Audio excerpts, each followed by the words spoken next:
Cricket की दीवानगी भारत में नई नहीं है, लेकिन अब ये जुनून एक नई शक्ल में सामने आ रहा है। फैंटेसी स्पोर्ट्स के जरिए ऐप्स पर वर्चुअल टीम बनाकर असली मैचों पर पॉइंट्स के जरिए इनाम जीतने का ये चलन लाखों युवाओं को अपनी ओर खींच रहा है।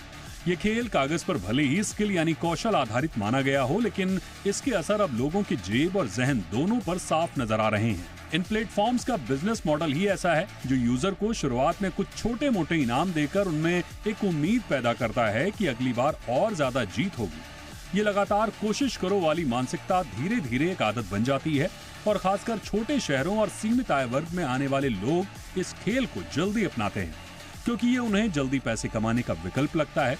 सच्चाई यह है कि ज्यादातर यूजर लगातार पैसा लगाते हैं लेकिन जीत कम ही पाते हैं।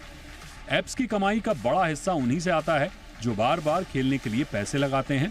यहाँ तक कि कई बार लोग अपनी पढ़ाई के लिए रखे पैसे, घर की बचत या कर्ज तक इसमें लगाना शुरू कर देते हैं। वे सोचते हैं कि एक दिन बड़ी जीत से सब कुछ वापस आ जाएगा। इंडस्ट्री का आकार बताता है कि ये चलन अब एक बड़ा बिजनेस बन चुका है। सिर्फ FY24 में ही भारत की फैंटेसी स्पोर्ट्स इंडस्ट्री ने 9,100 करोड़ की कमाई की। ये ग्लोबल इंडस्ट्री के 4% के बराबर है। साल 2025 के IPL के दौरान ही इस इंडस्ट्री के 4,000 से 4,300 करोड़ की कमाई करने का अनुमान है।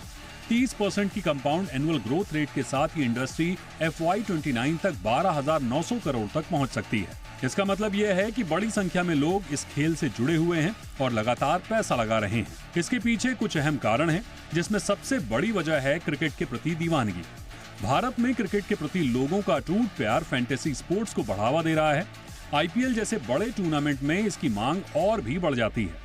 इसके अलावा स्मार्टफोन की बढ़ती पहुंच और सस्ती इंटरनेट सेवाओं ने फैंटेसी गेमिंग को और अधिक सुलभ बना दिया है। आक्रामक विज्ञापनों के कारण भी लोग इसके जाल में फंसते हैं। IPL जैसे आयोजनों के दौरान और इसके इतर भी भारी विज्ञापन कैंपेन चलाए जाते हैं। इन विज्ञापनों में क्रिकेट सितारे और बड़े फिल्मी सितारे इन ऐप्स का प्रचार करते हैं, जिससे युवाओं को तुरंत पैसे कमाने का लालच मिलता है। ये बात भी स्पष्ट होनी चाहिए कि फैंटेसी ऐप पर पैसे लगाकर टीम बनाना जुआ खेलने की कैटेगरी में नहीं आता। भारत में जुआ खेलों पर 1867 के सार्वजनिक जुआ अधिनियम के तहत रोक है, लेकिन स्किल बेस्ड गेम को इसके अंतर्गत नहीं माना जाता। फैंटेसी गेम्स के कई खेलों को स्किल गेम्स की ही कैटेगरी में रखा गया है, लेकिन इसके आलोचकों का कहना है कि इन फैंटेसी ऐप्स का एल्गोरिदम इस तरह से डिजाइन किया गया है कि इसमें ज्यादा लाभ कंपनियों को ही होता है, इसलिए ये जुआ खेलने से मिलता जुलता है। ऐसा नहीं है कि इसमें लोग पैसा नहीं जीतते। हर दिन कई लोगों के करोड़पति बनने के दावे किए जाते हैं, लेकिन जो लोग रह जाते हैं उनकी तादाद काफी ज्यादा है। और दिक्कत यह है कि सिर्फ IPL जैसे टूर्नामेंट ही नहीं, बल्कि इसके बाद भी फैंटेसी गेमिंग की लत कई लोगों का पीछा नहीं छोड़ती। दूसरे खेलों और मल्टी गेमिंग प्लेटफॉर्म्स में भी लोग पैसा लगाने लगते हैं।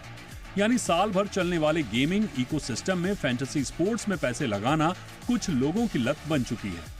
कुल मिलाकर सवाल ये नहीं है कि ये खेल कानूनी है या नहीं, बल्कि बड़ा सवाल यह है कि क्या आम लोगों को इसके जोखिमों के बारे में पर्याप्त जानकारी है। क्या युवा वर्ग ये समझ रहा है कि ये केवल मनोरंजन नहीं, बल्कि एक ऐसा खेल है जो अगर समझदारी से ना खेला जाए तो आर्थिक और मानसिक दबाव का कारण बन सकता है। ब्यूरो रिपोर्ट, जी।